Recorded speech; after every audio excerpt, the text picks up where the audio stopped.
Dear students, हमने इसके जो ग्रुप थ्योरी का ये जो पिछला लेक्चर था, उसके अंदर हमने कंस्ट्रक्शन देखी थी Zn की, जो कि हमारे पास इंटीजर रेजिड्यू क्लास थी। अब हमने यहाँ देखनी है Un की, कंस्ट्रक्शन ऑफ Un जिसको हम यूनिटरी ग्रुप कहते हैं ऑफ ऑर्डर n। अब यहाँ ना यूनिटरी ग्रुप बनता कैसे है और इसकी कंस्ट्रक्शन कैसे होती है, हम थोड़ा सा इसके बारे में पढ़ लेते हैं। और सबसे पहले एक आपको एग्जांपल से मैं बता देती हूँ कि इसकी हम किस तरह यूनिटरी ग्रुप बनाते हैं। आपने पिछले लेक्चर में ना ये रेज़िड्यू वाला ग्रुप पढ़ा है।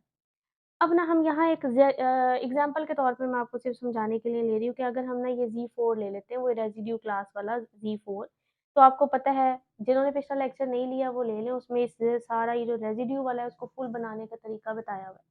तो Z4 में आपको पता है कितने एलिमेंट होते हैं, 0, 1, 2 और 3। 4 हम 4 तक नहीं जाते क्योंकि 4 को ये अंडर मॉड 4 है, तो 4 को 4 पे डिवाइड करेंगे तो आंसर 0 आएगा, तो वो दोबारा रिपीट हो जाएगा, तो इसलिए हम यहाँ तक जाते हैं।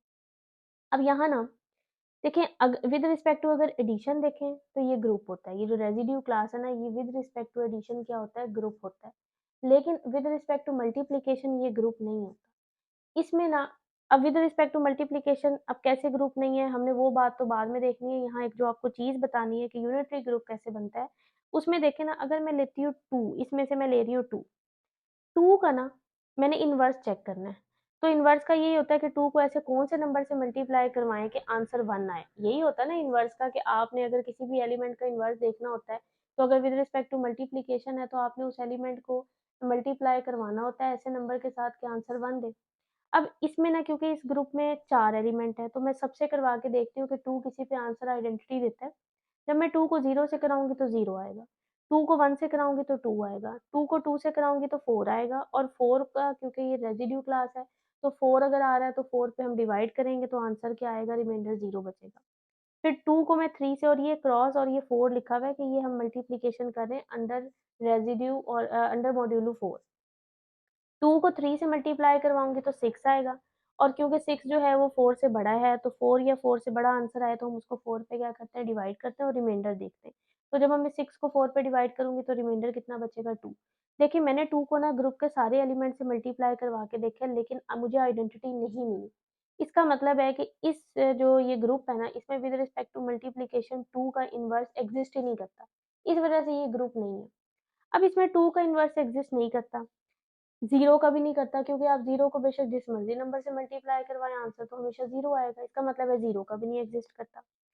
अब अगर हम 3 से 1 का करता है, क्योंकि 1 को आप 1 से ही करवा लें तो आंसर आइडेंटिटी आ जाता है। इसका मतलब है 1 का तो एक्सिस्ट करता है। 3 का है, 3 का भी एक्सिस्ट करता है। यहाँ 3 को देखें, अगर हमने मल्टीप्लाई करवाया, 3 को 0 से कराते हैं तो 0, 3 को 1 से करवाते हैं तो 3, 3 को 2 से करवाते हैं तो 6, और रिमाइंडर कितना बचता है, 2। 3 को 3 से करवाते हैं तो 9, और 9 को जब हम ना 4 से डिवाइड करेंगे तो 4 2s आर 8, और रिमाइंडर कितना बचेगा, 1। तो देखें, 3 को जब 3 से करवा रहे हैं तो आंसर कितना आ रहा है, आइडेंटिटी आ रहा है। इसका मतलब है 3 का इन्वर्स कौन है, 3। तो यहाँ ना जो विद रिस्पेक्ट टू मल्टीप्लिकेशन है ना, उसमें रेज़िड्यू क्लास में इस तरह होता है कि कुछ के इन्वर्स एक्सिस्ट करते हैं, कुछ के इन्वर्स एक्सिस्ट नहीं करते। अब यहाँ से हम अगली डेफिनेशन की तरफ जाएँगे, जिसको हम कहते हैं यूनिट। अब यूनिट की डेफिनेशन ये होती है कि अगर हम कोई भी एलिमेंट लें Zn में से, वही मतलब इंटीजर रेज़िड्यू क्लास में से कोई भी अगर हम एलिमेंट लें, वो यूनिट कब कहलाएगा, अगर उसका मल्टीप्लिकेशन इनवर्स एग्जिस्ट करेगा। ये थी यूनिट की डेफिनेशन। तभी ये समझाने के लिए आपको बताया था कि अगर विद रिस्पेक्ट टू यहाँ मल्टीप्लिकेटिव, एक तो बात जरूरी है कि विद रिस्पेक्ट टू मल्टीप्लिकेटिव अगर हम Zn के अंदर से कोई भी एलिमेंट लें और अगर उसका इनवर्स एग्जिस्ट करता है तो वो क्या कहलाता है, यूनिट। अब जैसे ऊपर अभी एग्जाम्पल करवाई है, इसमें 2 जो है वो यूनिट नहीं है क्योंकि 2 का इनवर्स एग्जिस्ट नहीं करता। 3 जो है वो यूनिट है क्योंकि 3 का इनवर्स एग्जिस्ट करता है। इसी तरह 1 भी यूनिट है, तो 1 का क्योंकि इन्वर्स एग्जिस्ट करता है, इसका मतलब है 1 भी क्या है, यूनिट है। तो ये थी यूनिट की डेफिनेशन।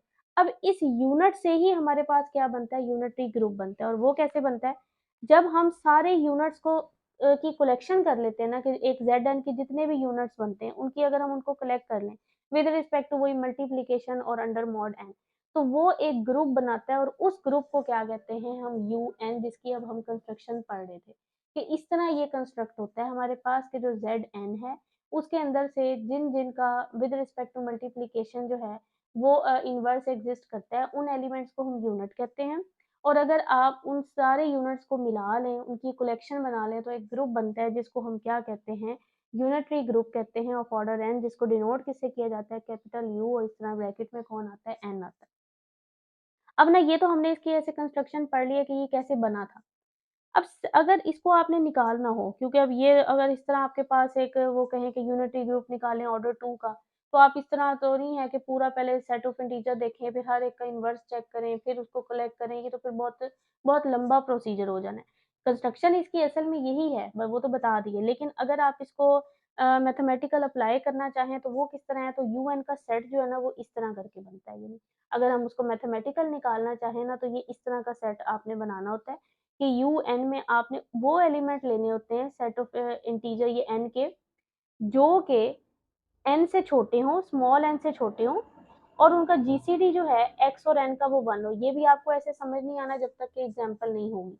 हम यहाँ एग्जांपल कर लेते हैं कि अगर आपने ना U2 निकालना है, यूनिटरी ग्रुप निकालना है ऑफ ऑर्डर 2, तो आपने क्या करना है, देखें सेट आपको ऊपर डिफाइन करके दिया हुआ है कि UN का इस तरह का होता है कि x आपने लेना है n में से, यानी नेचुरल नंबर के सेट में से लेना है, और x जो है वो 2 से छोटा हो, क्योंकि यहाँ जो आपने n है, आपके केस में अब आप कौन-सा लेके चल रहे हैं, 2 लेके चल रहे हैं। तो x जो है वो 2 से छोटा हो, और जीसीडी जो है x तो x ही रहेगा, आपने n की जगह आप क्या लेके चल रहे हैं, 2, तो आपने यहाँ 2 पुट कर देना है कि जीसीडी जो है x और 2 का वो 1 है।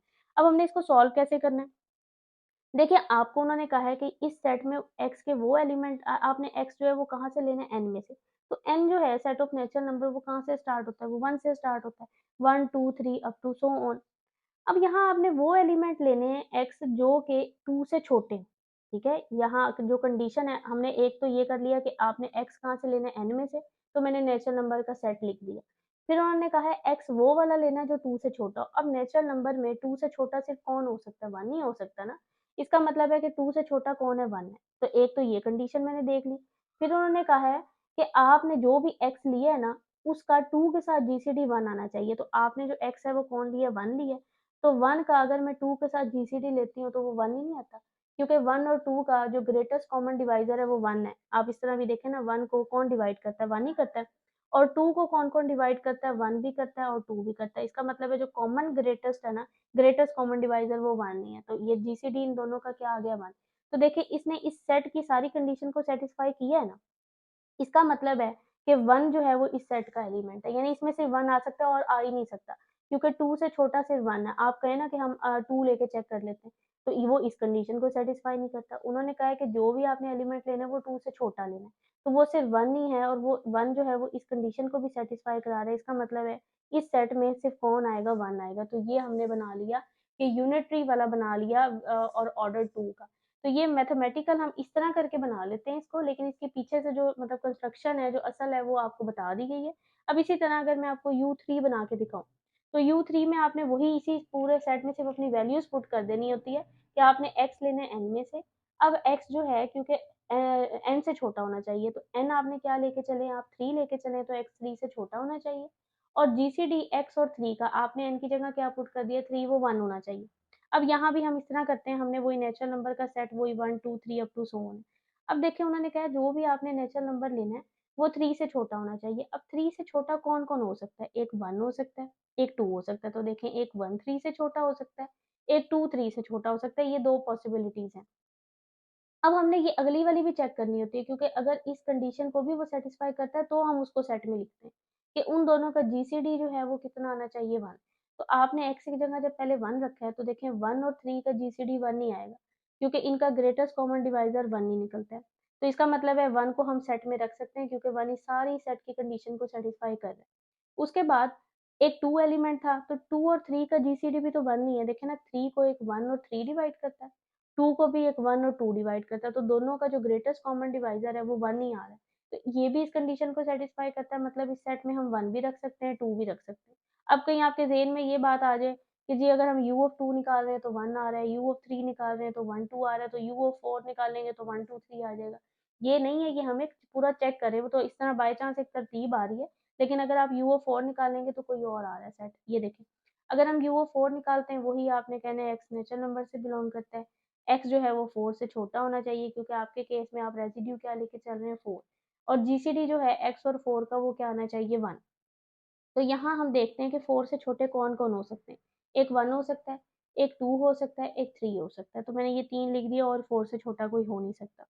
अब मैं जीसीडी अगर 1 और 4 का लूँगी वो तो चलें 1 आएगा।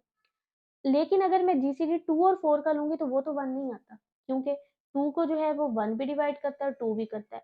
4 को 1 भी डिवाइड करता है, 2 भी डिवाइड करता है, 4 भी करता है। तो देखिए जो ग्रेटेस्ट कॉमन डिवाइज़र है वो इसमें 1 नहीं है। हमने ग्रेटेस्ट कॉमन डिवाइज़र के दोनों को कौन-सा सबसे बड़ा डिवाइज़र है तो वो 2 है। तो इस केस में हमारा आंसर 1 नहीं आया। इसका मतलब है मैं इस 2 वाले एलिमेंट को सेट में शामिल नहीं कर सकती क्योंकि उसने इस कंडीशन को सैटिस्फाई नहीं किया। बाकी 3 वाला कर रहा है क्योंकि 3 4 से छोटा है और इनका अगर हम जीसीडी लेते हैं तो वो 1 ही आता है। तो इस सेट में एक 1 होगा और एक 3 होगा। इस तरह आपके पास जो यू और यूएन है इसकी कंस्ट्रक्शन होती है। आप इसको अच्छे तरीके से देख लें।